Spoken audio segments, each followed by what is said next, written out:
தொடர்ந்து 2025ஆம் ஆண்டு கல்லூரி அளவிலான சிறந்த தமிழாசிரியர் விருதானது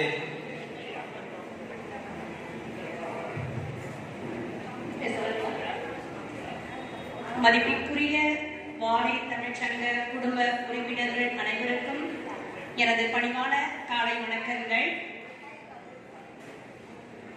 அகர முதல எழுத்தெல்லாம் ஆதி பகவன் முதற்றே உலகு என்ற வள்ளுவரின் வாக்கிற்கிணங்க தமிழ் மொழி என்பது ஒரு மொழி மட்டுமல்ல. பாரதியார் கூறிய கவிதையில் யாமறிந்த மொழிகளிலே தமிழ் மொழி போல் இனிதாவது எங்கும் காணோம். ஆம், காணாது. நம் தமிழ் மொழி போல் எங்குமே காண முடியாது. ஏனெனில் தமிழ் மொழி நம்முடைய பண்பாடு, நம் அடையாளம், நம் உயிர். தமிழ் அப்படின்னாலே தமிழ்ல படிக்கக்கூடிய ஒவ்வொரு குழந்தைகளும் அந்த தமிழ் படிக்கும் பொழுது அந்த குழந்தைகளினுடைய தமிழ் மொழி, தமிழ் பண்பாடு உயிர் பெறுகிறது. இரண்டாவது, தமிழ் படிக்கும் பொழுது நமது முன்னோர்களினுடைய வரலாற்று, அவர்களுடைய பண்பாட்டு அறநெறிகள் அனைத்தையும் தெளிவாக படிக்க முடிகிறது. தமிழ்ல நம்ம பேசுவது நமக்கு பெருமை எப்படியோ அந்த தமிழை காப்பது நம்மளுடைய கடமையாக நான் கருதுகின்றேன். இதற்காக நான் என்ன பண்ணணும்னா, என் பெயர் கே. சரந்தலா. நான் மாநகராட்சி ஆரம்ப பள்ளி கீழநிலை தலைமை ஆசிரியை, கோயம்புத்தூர்லேருந்து வந்திருக்கேன். என்னுடைய 36 வருட பணிக்காலத்துல மாணவர்களுக்காக நம்ம தமிழ்ல என்ன சாதிப்போம் அப்படின்னு யோசனை பண்ணினேன். அதற்காக 4 நூல்கள் நான் எழுதினேன். முதல் நூல் கற்கை நன்றே என்ற இந்த நூல் எழுதினேன். இந்த நூல் குழந்தைகளுக்கான வழிகாட்டி நூல். இந்த நூலில் இருக்கக்கூடிய ஒவ்வொரு சொல்லுமே குழந்தைகளுக்கு ஒரு வார்த்தை சொற்களால எப்படி நம்ம முன்னேற முடியுங்கிற அந்த சொற்களால கொண்டு வந்தேன். இரண்டாவது நூல் 40 பாடல்கள் அடங்கிய வாகை சூடுவோம் என்ற நூல். மூன்றாவது நூல் கதைகள், குழந்தைகளுக்கு எப்படி விழிப்புணர்வு கதைகளை நம்ம கொண்டு வர முடியும்னு சொல்லி முயற்சி வேண்டுங்கிற கதைகளை கொண்டு வந்தேன். நான்காவதாக ஒரே ஒரு நூல் என்னுடைய ஆசிரியர் சமுதாய குடும்பத்திற்காக நான் 36 வருடம் நான் பெற்ற அனுபவங்களை, ஆசிரியர் ஒவ்வொருவரும் எவ்வளவு கஷ்டப்பட்டு இருக்கிறோம், எவ்வளவு நம்ம குழந்தைகளுக்காக எங்களை சாக்ரிஃபைஸ் பண்றோம் அப்படிங்கிறத நான் அந்த அறிவின் அருகுருங்கிற அந்த புத்தகத்துல நான் கொண்டு வந்திருக்கேன். இப்படி யோசனை பண்ணையில தான் நான் அந்த குழந்தைகளுக்காக 40 விழிப்புணர்வு பாடல்கள் சொன்னேன். அதுல ஒரு பாடல் உங்களுக்காக நான் இப்ப பாடி காமிக்கிறேன்.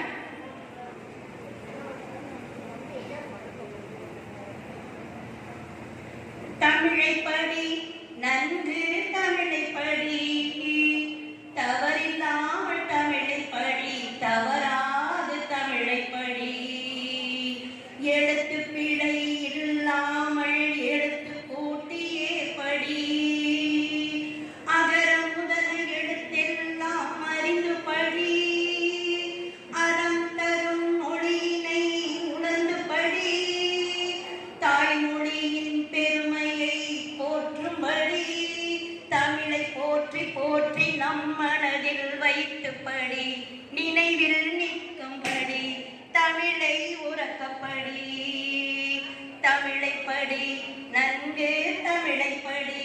இந்த மாதிரி குழந்தைகளுக்கு 40 பாடங்கள் எழுதியிருக்கானுங்க. அந்த தலைப்புகள் ஒவ்வொன்றுமே அந்த குழந்தைகள் பின்பற்றிட்டாங்கன்னா அவங்க வாழ்க்கையில எங்கேயோ இடத்துக்கு, உயர்வான இடத்துக்கு போயிடுவாங்க. ஒவ்வொரு குழந்தைகளுக்கும் என்னென்ன தேவைங்கிறத தலைப்புல கொண்டு வந்திருக்கணுங்க. இன்னும் ஒரே ஒரு பாடல் மெயினானது, கோயம்புத்தூர் முழுக்க இந்த பாடல் விழிப்புணர்வு ஆயிடுச்சுங்க. ஒவ்வொரு குழந்தைகள்கிட்ட இந்த பாடல் போயிட்டு இருக்கு. சாலை பாதுகாப்பு விதிகள் அப்படிங்கிற ஒரு தலைப்புல நான் அந்த பாட்டை எழுதியிருக்கணுங்க.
ஓட்டக்கூடாது ஓட்டுநர் உரிமம் பெற்ற பின்பே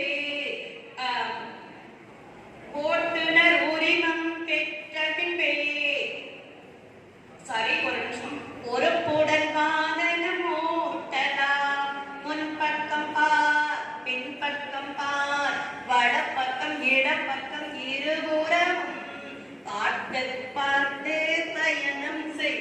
இந்த பாடல்களை நான் ஒவ்வொரு குழந்தைகள் மனசுலையும் நான் கொண்டு போயிட்டேனுங்க. அதனால அந்த குழந்தைங்க என்ன பண்றாங்கன்னா அவங்க அப்பா அம்மா கூட வண்டியில ஏறி உட்காரையே இந்த பாட்டை பாட ஆரம்பிச்சிடுறாங்க. இந்த பாடல் கோயம்புத்தூர் முழுக்க ஒவ்வொரு ஸ்கூல்லையும் இந்த குழந்தைகள் பாட ஆரம்பிச்சிட்டு இருக்காங்க. இன்னும் எல்லா இடங்களுக்கு இந்த பாடல் போகணுங்கிறது என்னுடைய ஆசை. மேலும் தமிழ் மொழிங்கிறது நம்ம அதை சுவாசிக்கிறோம், நம்ம நேசிக்கிறோம்.